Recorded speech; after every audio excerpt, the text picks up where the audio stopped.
जरा लिस्ट पे बात कर लें अगर कोई काम करना चाहे। देखिए, लिस्ट में बिल्कुल ऐसे अफराद जो साल 9 मई के अंदर जियो फेंसिंग के बाद जिनकी मौजूदगी वहां पे जाहिर हुई, जिनके बयानात हैं, जो फिजिकली वहां पे मौजूद थे, हम तो डे 1 से मुतालबा कर रहे हैं कि उनकी सजाओं में ताखीर नहीं होनी चाहिए। क्या शीरी मजारी साहिबा पे कोई केस चला है? वो जिस दिन 9 मई के फौरी बाद वो प्रेस कॉन्फ्रेंस करके घर बैठ गई। फवाद चौधरी साहब ने सियासत छोड़ दी, पीटीआई को किनारे कशी कर ली, घर नहीं बैठे, लेकिन ज़रा पीटीआई उनको ओन नहीं करती। तो ये कौन से वो अनासिर हैं जिन पे कोई केसेस चल रहे हैं और वो जो है वो सियासी अफरा तफरी फैला रहे हैं? शीरी मजारी घर में बैठ के सियासी अफरा तफरी फैला रही है। वैसे बड़ी बड़ी अजीब बात है नादिया कि जब लोगों को इस तरीके से कि फलां बंदे को जो मीडिया टॉक कर चुके, उनके हवाले से रियासत कोई कदम नहीं उठाती तो कहते हैं जो लोग मीडिया टॉक करते हैं हम तो आज भी ये कहते हैं, तो कोई सजाओं की बात नहीं होती। यार आप बोलने तो देना नादिया, मैं अब बीच में बोलती हैं, फिर अधूरी बात लोगों को समझ आती है, सोशल मीडिया पे हमारी ट्रोलिंग शुरू हो जाती है ना। पूरी बात करने दिया करें ना। अब बात ये है करने की कि जिन लोगों के हवाले से ये बात की जाती थी कि भाई जो लोग मीडिया टॉक कर रहे हैं उन पे केसेस नहीं हो रहे, अब जो लोग इस साजिश का हिस्सा थे किसी ना किसी तरीके से बयानिया बनाने में, जगहों का तयन करने में, अगर उनके हवाले से रियासत कोई कदम उठा रही है तो इसमें क्या बात है ऐसी हैरत की भाई? जब इन्वेस्टिगेशन होके किसी को नाजायज सजाओं का मामला नहीं होगा, अगर लिस्ट बन चुकी है, जो बेकसूर लोग हैं, जो बेगुनाह लोग हैं, पहले भी दर्जनों की तादाद में, सैकड़ों की तादाद में उनको छोड़ा गया है, तो इस तरीके से ये मामला रियासत नहीं चलाती। अलबत्ता जहां तक ये बात है इल्जाम तराशी, बोतान तराजी की, तो इनफ इज इनफ का मतलब यही होता है कि अब जो इजाजत है के हवाले से बात की जाए तो वो होगी। बिस्मिल्लाह बोलें, बिस्मिल्लाह। अच्छा, बोलें। अगर आप शीरी मजारी जो जिनके आप नाम ले रहे हैं ना कि जिन्होंने प्रेस कॉन्फ्रेंस कर दी, उन पे जब केस नहीं चले तो आप लोगों ने इशू बनाया, तो अगर आप 9 मई के केस चलाते ना तो फिर तो मुझे समझ आती कि हाँ ये 9 मई के केसेस की वजह से आपने ईसीएल में नाम डाल दिया। ईसीएल में नाम डाला है कि सियासी अफरा तफरी फैला रहे हैं। शीरी मजारी घर बैठ के कौन सी सियासी अफरा तफरी फैला रही है, ये पूछ रही हूँ। चले इसार राना साहब। मैं बड़ी नादिया, आज एक थोड़ा सा मुझे 10 सेकंड है, इसार राना साहब का 30 सेकंड मैं ले लेता हूँ, एतराज नहीं करेंगे, मुतरद नहीं होंगे इस बात पे। आज आपने देखा एक ट्वीट आता है बैरिस्टर गौर की तरफ से, उन्होंने अफवाम और तफहीम की बात की, मिलके जो डायलॉग जो पहले सेगमेंट में आप बोल रही थी, ब्रिगेडियर साहब से सवाल किए, इस तरह का एक तासुर पीटीआई की तरफ से आया है, उसका जवाब कौन दे रहा है? वो जो अमेरिका में एक भगौड़ा बैठा है शहबाज गिल, कि भाई मैं ये लोगों को आपका ये ट्वीट बता रहा हूँ, नीचे जो कमेंट आएंगे उसके हवाले से मैं ये मैसेज बैरिस्टर साहब को पहुंचा दूंगा। इनके सबसे बड़े दुश्मन वो लोग हैं, इनको ये बात समझ नहीं आ रही, इनको ये मशवरा दें, खुदा के लिए उनसे जान छुड़ाएं। जब आपने 10 सेकंड लिए ना तो मैंने कहा शायद आप शीरी मजारी का मुझे बताएंगे कि वो घर बैठ के सियासी अफरा तफरी फैला रही हैं, लेकिन आपने नहीं बताया। तो इसार राना साहब, पता नहीं शीरी मजारी घर बैठ के सियासी अफरा तफरी मचा रही हैं तो उनका नाम ईसीएल में डाल दिया। शाह महमूद कुरैशी साहब जेल में, वो सियासी अफरा तफरी मचा रहे हैं, उनका नाम ईसीएल में डाल दिया। खैर चले, फवाद चौधरी जो अफवाम तफहीम की बात कर रहे हैं, एक मफाहमती मिशन लेके निकले थे, वो सियासी अफरा तफरी मचा रहे हैं, उनका नाम ईसीएल में डाल दिया। चले इसको छोड़ देते हैं साइड पे। कल की प्रेस कॉन्फ्रेंस की गूंज आज भी, और अब पीटीआई जो है वो उस पर रिएक्ट कर रही है। क्या ये फैसला हो गया है कि पीटीआई पे पाबंदी लगेगी? फैसल वाडा ने एक बहुत बड़ी लिस्ट वो भी सामने लेकर आ गए हैं। इसार राना साहब, एक तो आज मुझे बड़े अरसे बाद काजमी साहब की आवाज में जो ना एक जिंदगी, एक रोशनी नजर आई है।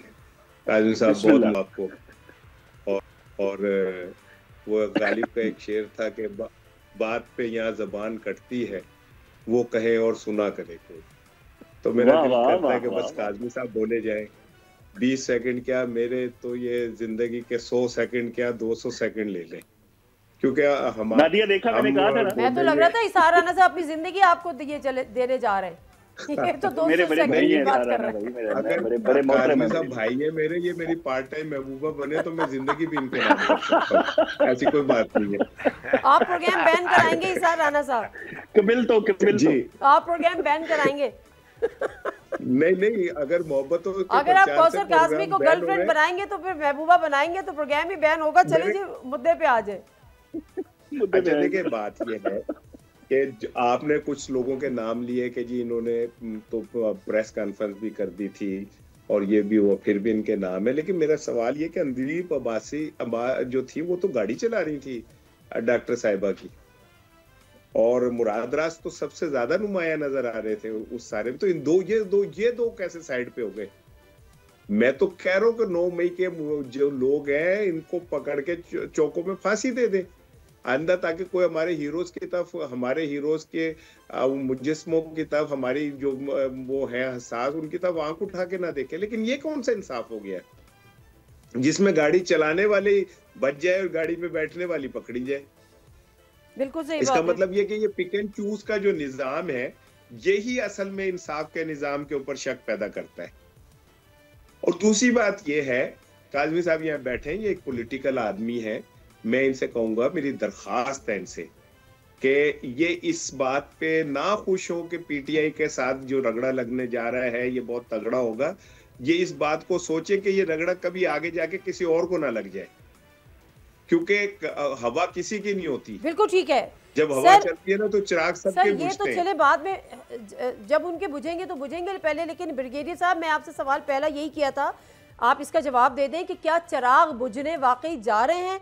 और फैसल वाडा ने पूरी एक लिस्ट हमें बताई। अगर मैं कोई आपको भी सुना दूं, फिर इस पर जरा रिस्पॉन्ड कीजिएगा, चलाइएगा जरा कोई। खुदकुशी की तैयारी हो रही है, माइनस एवरीवन होंगे अब। बैन, डिस्क्वालिफिकेशन, गवर्नर राज, 9 मई के केसेस, 9 मई के बुजदिल भगोड़े जो छुपे हुए केपीके के अंदर, पंजाब से वो व्लॉगर्स, नेशनल इंटरनेशनल, अफगानिस्तान और हिंदुस्तान की बात करने वाले, उन सब की लिस्ट आप बना लें और उस पे मंडे ऑनवर्ड टिक होना शुरू कर। सर, ये फैसला हो गया है ब्रिगेडियर साहब?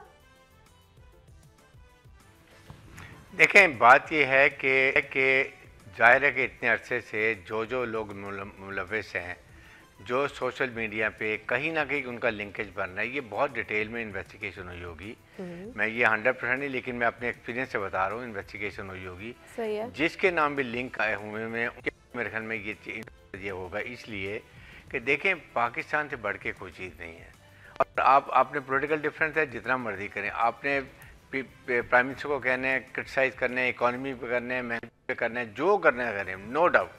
वर्ड इन्वॉल्व मिलिट्री और वो भी शहबाज सलार को, जिसका भी इतने माशाल्लाह इतने जिस तरीके से उनका नाम दुनिया में गया, उनको लोग पूछ रहे हैं, और पाकिस्तान की एक फ़ौज का नाम दुनिया में चला गया है, इस ऑल मिन्नत of field marshal chief of defence forces का नाम है। तो इसलिए मैं ये कहता हूँ कि हमें इन चीज़ों को छोड़ के आगे चलना चाहिए। हुकूमत 100% मैं कहता हूँ, अगर आज भी पीटीआई उनको कॉन्टैक्ट करे कि we want to talk, we what is your, हमारे ये टाइम टी और हैं, आपके ये हैं, तो कहीं ना कहीं बात हो जाती है। लेकिन अगर आप ये कहें कि जी फ़ौज और फ़ौज को गालियाँ भी दें, देखें ट्रुप मोराल ट्रुप्स है जो सियाचिन की बर्फपोश पहाड़ी में सिपाही बैठा हुआ है या अफसर बैठे हुए हैं, कश्मीर के पहाड़ों में बैठे हुए हैं, दे कह रहे हैं जी हम ये मर रहे हैं, हमारे कोई शहीद हो रहे हैं, हम कुर्बानियाँ दे रहे हैं, आगे से हमारे सिपा सलार जिसका नाम इतना रोशन, उसके मतलब ये बात हो रही है। It seriously affect moral of troops और लोगों में इंतशार डालने की बात है। ये बड़ा फिफ्थ जनरेशन में वेपन है। 101% अग्री करती हूँ, ठीक है। मुज़ाकरात तो अब सारे दरवाजे हुकूमत साफ कह चुकी है कि नो मोर टॉक्स, ठीक है, ये क्लियर हो गया। अब आगे क्या होने जा रहा है, पूछना आपसे ये है। देखें, फिर भी हुकूमत का काम है, आप opposition they should not take it for granted, approach them. Why don't you? Assembly नहीं आपके पास, पिछली असेंबली में ब्रिगेडियर साहब हमें बता रही है हुकूमत कि अब सारे रास्ते, दरवाजे, खिड़कियां सब बंद हो चुकी हैं, ये हुकूमत कह रही है। तो अपोजिशन तो नहीं नॉक करेगी ना कि जी हमसे बात करो। मैं पूछना ये चाह रही हूँ कि क्या वाकई तलाल चौधरी साहब कह रहे हैं, सर सुन लेना, तलाल चौधरी साहब कह रहे हैं कि अपने बानी से उसी तरह से अलहदगी इख्तियार करें, माइनस जैसे कि एमक्यूएम ने अल्ताफ हुसैन के साथ की थी, तब तो बात बन सकती है। क्या ये फैसला हो चुका है? सिर्फ ये जानना चाह रही हूँ मैं आपसे। ये फैसला बिल्कुल नहीं हो चुका है। ये अगर उन्होंने अपनी पर्सनल बात की है as a state minister of interior, अच्छा, ये जरूर उन्होंने ये बात की होगी कि लोग इनसे दूर रहें, इसलिए कि जो इनकी बहनें, इनकी देखे ना 26 नवंबर क्या किया, बुशरा बीबी ना दी थी, प्रॉब्लम काफी हरारी हो रहे थे। मैं सुनवा दूं आपको, छोड़ा किस लिए था? एक अब खाली मैं आपको सुनवा दूं तलाल चौधरी ने क्या कहा, चला दे जरा कोई प्लीज। जो DGISPR ने इशारा दिया है, ये बिल्कुल एक हमें हुकूमत को सोचना होगा। इसके बहुत सारे शवाहिद चीजें मौजूद हैं जिन पर काम किया जा सकता है, और अगर पीटीआई ने सरवाइव करना है तो उसे बानी पीटीआई से ऐसा ही अपने आप को अलहदा करना होगा जैसे अल्ताफ हुसैन से एमपीएम ने अपने आप को अलहदा किया। अदरवाइज ये सरवाइव नहीं कर सकेंगे। इनके अंदर बहुत बड़ी तादाद ये सोच पाई जाती है। तो ब्रिगेडियर साहब आप ये कह रहे हैं कि इनकी जाती सोच है, ये फैसला नहीं हुआ? देखें, नहीं मेरी देखें, जो कल डीजीपी ने कहा बिल्कुल क्लियर क्रिस्टल क्लियर किया है, they are very annoyed, unacceptable, they will not tolerate this nonsense, clear. Government, उन्होंने कहा गवर्नमेंट, अब गवर्नमेंट का काम है इसको सोचना, इस पर क्या अमल करना है, क्योंकि वो ब्रॉडर वे में बैठेंगे, सोचेंगे, एनालिसिस करेंगे, देन दे विल डिसाइड। सो अब क्या ऑप्शन बन जाएगी, क्या ये रास्ते पर आती हैं, क्या ये अपनी स्ट्रीट फाइट को खत्म करती है, क्या ये समझते हैं कि जब बाजी पार्टी में लागू तो पार्टी बच जाएगी? अब आप उनको थोड़ा सा अभी स्पेस देने के लिए तैयार हैं। सब्सक्राइब करें और बेल दबाएं ताकि कोई खबर रह न जाए।